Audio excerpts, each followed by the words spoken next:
Hey there guys, Music Fan here. How are you guys doing?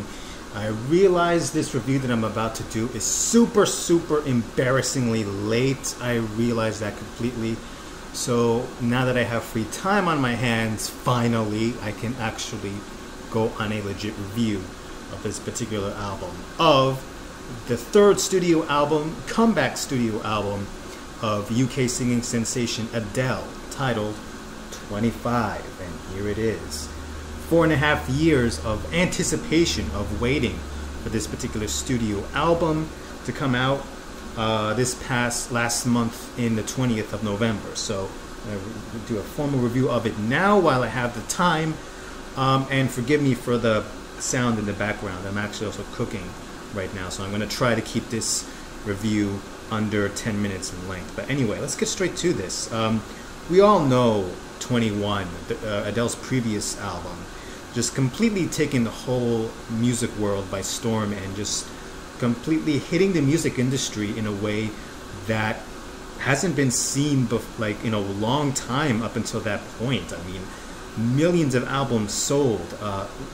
Her songs from that album being radio hit successes, continuing to this very day, as well as still being a million seller even as we speak right now. So with Adele making such a huge unexpected presence around the music world and music fans in general, what does she have left to offer with this new studio album? In between 21 and the release of 25 last month, lots of things has happened to her. She has a new husband. She is now a mother. So it's quite obvious how the next studio album is going to have different themes. This album is no longer going to be based off of heartbreak or loneliness or emotional turmoil, or at the very least, is it going to be a heartbreak album per se, that this album was going to offer new and different adventurous things, musically speaking.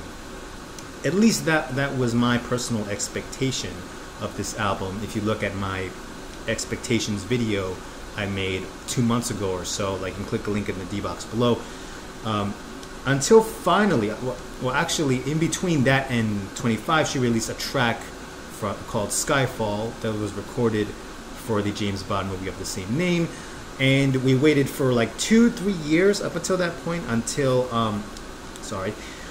the release of this album 25. So does it come out to fit my own personal expectations?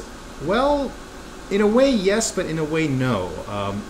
Let me use an analogy. Like, say for example, you meet an old friend that you haven't seen in years, in a very long time, and you meet this friend, and you can kind of see that this friend is kind of the same person that you once knew, but at the same time you can tell that this friend of yours has a lot of different experiences, and you know, this person looks different, he acts different, and overall a different person. That's kind of the analogy I can use to describe this album. This album takes a little bit of chance, takes a little bit of a risk, although it's not the adventurous risk that I was anticipating from Adele the first time around. However, she does make leaps and bounds a little bit in various songs off of this album. She introduces some new producers on this album, such as Danger Mouse and Greg Durston. I think that's his name. Forgive me if I butcher up the name. As well as she's still collaborating with old producers like Paul Epsworth and Rick Rubin. I think Rick Rubin had a hand in the production of this album. So you get tracks like Send My Love to Your New Lover, tracks like Water Under the Bridge, A Million Years Ago, for instance, are very different songs that Adele wouldn't have tried before. I mean, Send My Love to Your New Lover has this very catchy, propulsive beat. Of course, it's from Max Martin and Shelby, who are otherwise producers of Taylor Swift's work in her particular albums. And also I have to note the song I Miss You, which has this really dark, ominous feeling to it, and which is funny because Adele has dabbled with dark subjects before in the past, but this is probably her first ever real dark song on this particular album. Also a track called Water Under the Bridge, which has this like 80s kind of feel to it, although it's not 80s in the sense of, it's not dancey in the sense of new wave. It doesn't have synths going on in the background. However, it has kind of a bit of a percussive guitar a little bit, and Adele, the thing I love about this track is that in the background you hear Adele just screaming. I mean, it's kind of a bad impression for me, but if you hear the actual track and you hear that part, then you can tell Adele's having a lot of fun with this particular song. Also, another different song is Million Years Ago, which is almost like a walking in Madrid, Spain, for example, at night. Has that kind of vibe going for it. It's Adele with an acoustic guitar in it. And Sweetest Devotion, the last track off this album, which closes things off in a very, very, not epic, but kind of very uplifting kind of way, if not a beat in a way particularly. These are different sounding songs that we haven't heard from Adele.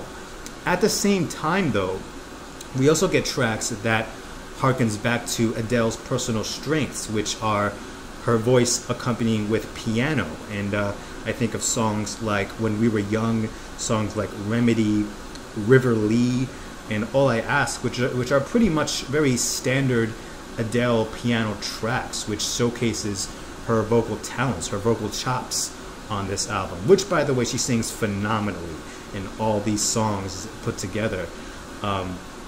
So yeah, kind of hard album to pin down. It has a little bit of new, but at the same time, it's still a very old sounding album in that particular sense. Lyrically, it deals with themes that I had just mentioned before, themes like motherhood, aging, newfound love, as well as trying to reconnect with old friends. It has a lot of those different things going on for it.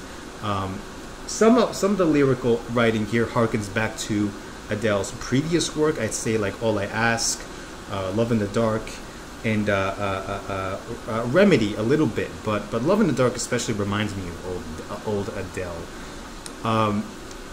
Yeah, a little bit of both of new and old for this album. But what do I personally rate this album? Like, how do I rate this album in particular? Well, that was kind of the thing. It was super hard for me to kind of to try and put a rating to this album, because on the one hand, I wanted to not like this album, but still like this album because Adele's singing is still phenomenally great after all this time, but still didn't necessarily reach that kind of expectation and I'm not trying to say that Adele has to make another 21. There is no, in my opinion, there is no possible way that Adele could make another heartbreak record, at least this soon. If you're a mother and you're having a little child, being born, then you're not necessarily going to be have a little bit of heartbreak for a lover that hurt you or something. But you're still going to have different experiences. There still is a sense of heartbreak with this album, except it's different in the sense of heartbreak of growing up and whatnot. But otherwise, it was hard for me to put a rating to this album. But if I have to put one, I would say a 4.9 out of 5. Just like a little bit, just a teeny little bit below 21. And I know that doesn't seem necessarily fair when you take the 21 into account, but honestly, Adele trying to follow up 21 is like asking Michael Jackson to follow up Thriller with another Thriller, or Pink Floyd with another Dark Side of the Moon, or U2 with another Joshua Tree album. Like, I mean, there are certain stars and alignments that have to come together for an album to come out as the same exact masterpiece, and that is hard as heck. It's like trying to capture lightning. It's rare. But taking this album for what it's worth, Adele has made an album that I would say is great quality all the way through. And sorry about that. I had to just kind of interrupt the video a little bit. Just, finishing off this review. But yeah, I mean, like when you don't try to compare this album to 21, which I know for me, when I first heard this album, it was almost nearly impossible to do. 25 comes out as its own unique follow-up in a way. And in fact, I imagine this could even be a trilogy of sorts. You can have 19, 21, and 25. I mean, I don't know if Adele's going to continue the number motif titling of her future albums, but either way, I mean, 25, for its own efforts or so, it may not have necessarily met my personal expectations of wanting a more different and more experimental album in a way. I mean, that's why the little itty bitty point is detracted, at least from me, because personally I was hoping for a more experimental album. I was hoping for a more adventurous Adele, if you can, if that makes remote sense. But for what I got, it's still top notch. I mean, it may not be as emotional or as impacting as 21, but still, this album still has a sense of heartbreak, but in a different sense. Musically, it's a little bit varied, which is still good for me, that at least this album has a little bit of variety, even though it's a little bit more, but there still is variety. And a lot of the songs here that initially I didn't like When We Were Young, Remedy, and All I Ask, for instance, even though at first I really didn't like these songs, over time these songs have really warmed up to me, more so because of Adele's just powerhouse vocal performance. Her voice just really carries these songs, as well as the lyrical writing for these particular songs, like the melodies that she sings, especially in the track All I Ask, is just superb, and they have really improved my stature of these particular songs. So yeah, 25 is no 21, nor is it this big, adventurous, ambitious album that I was awaiting for. But for the album that was delivered by Adele as the way it is, it's still pretty top notch. Still a top notch album, and I think this album, even right now, is still selling millions, but which still proves on its staying power. I mean, it may be disappointing for some people. Maybe I could be wrong. Maybe it's disappointing for like half her fan base, and disappointing in another section. But for me, this album is still a great Adele album. It's still an album of transition. It's an album of healing. It's an album of trying to grow up into adulthood, but having difficulty with, but finding the hope and the strength to continue past that into a new era into Adele's career. And yeah, that's pretty much it. Comments down below in the comment section. Tell me what you think of this album. Do you love this album? Do you hate this album? Why? Or why not? And yeah, that's pretty much all my thoughts. Adele, 25, Mr. Music Fan, and I will see you guys next time. Take care.